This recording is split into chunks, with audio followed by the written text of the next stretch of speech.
Bonjour à tous, j'espère que vous allez bien. Aujourd'hui, je vous propose de parler haies et notamment haies persistantes. Alors c'est vrai que quand on a un jardin, on a souvent besoin de mettre une haie en place, souvent pour se protéger d'un voisinage un peu trop proche. Et la plupart du temps, les gens mettent des tuyas. Alors le tuya, c'est une espèce qui est vrai faire un gros mur végétal rapidement, mais c'est une espèce qui a plein de défauts et que donc je vous déconseille fortement de planter. À la place, je vous recommande de mettre plutôt du laurier cerise.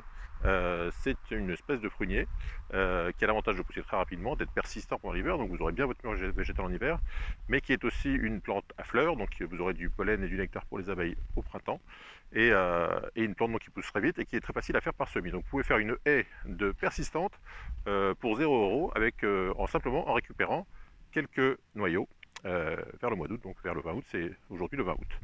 Voilà, donc je vous montre ça tout de suite, on voit ça, comment faire pour faire une haie de persistant pour 0 €. Voilà donc une haie de laurier cerise. Alors le laurier cerise, il a plein de noms. On l'appelle le laurier amande, le laurier palme, le laurier de Trébizonde. Enfin, c'est donc une espèce de prunier.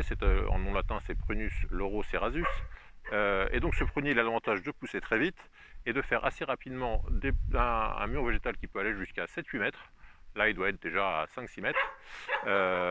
Et donc, ce que je vous propose, c'est vers la fin août, récupérer sur les arbres qui ont encore des graines, qui viennent d'avoir des graines, ces petites cerises noires, et de les planter.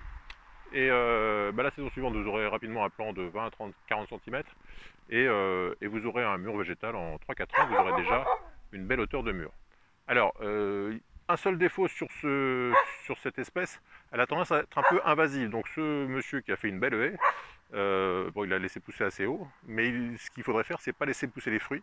Parce que le problème, c'est que les oiseaux mangent les fruits et puis les disséminer un peu partout, et l'espèce peut avoir un caractère invasif. Donc si vous faites des haies de laurier cerise, laissez les fleurs pour les abeilles, mais une fois que les fleurs ont été fécondées et donnent des fruits, coupez-les avant qu'ils arrivent à maturité, pour éviter que l'espèce se diffuse un peu trop dans la nature.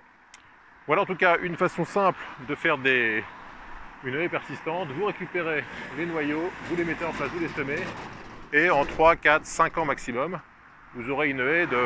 Alors c'est aussi une espèce qui a l'avantage de se tailler très facilement, donc vous la taillez à 1 mètre, 2 mètres, parce qu'il vous arrange. C'est une espèce qui a l'avantage de pousser dans un sol même très pauvre, qui peut résister à très peu d'arrosage. Enfin, elle a plein d'avantages, elle pousse tout type de sol, tout type de climat, plutôt des climats un peu doux, mais elle résiste aussi au froid.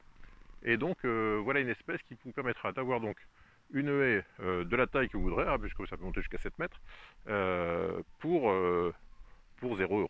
Voilà donc une bonne idée si vous cherchez une idée pour faire une haie gratuitement chez vous.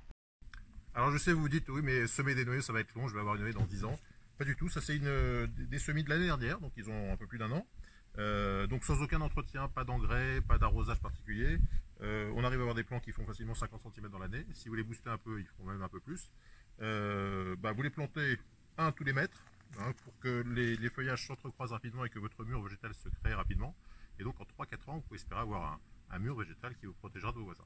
Ça peut être aussi utile pour protéger une plante particulière du vent, mais ça je vous ferai une autre vidéo pour parler de la protection contre le côté brise-vent de la haie. Voilà, alors donc, petite précision, je ne vous recommande pas de faire des monospécifiques, parce que c'est pas au niveau de la biodiversité, c'est pas terrible.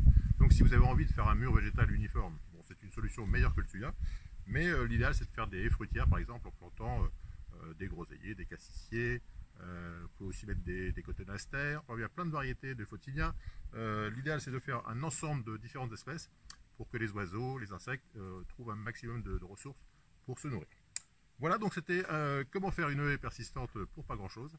Si cette vidéo vous a plu, n'hésitez pas à mettre un petit pouce bleu sur la vidéo. Si la chaîne vous intéresse, n'hésitez pas à vous abonner. Et on se retrouve très bientôt pour de nouvelles aventures. Bye bye.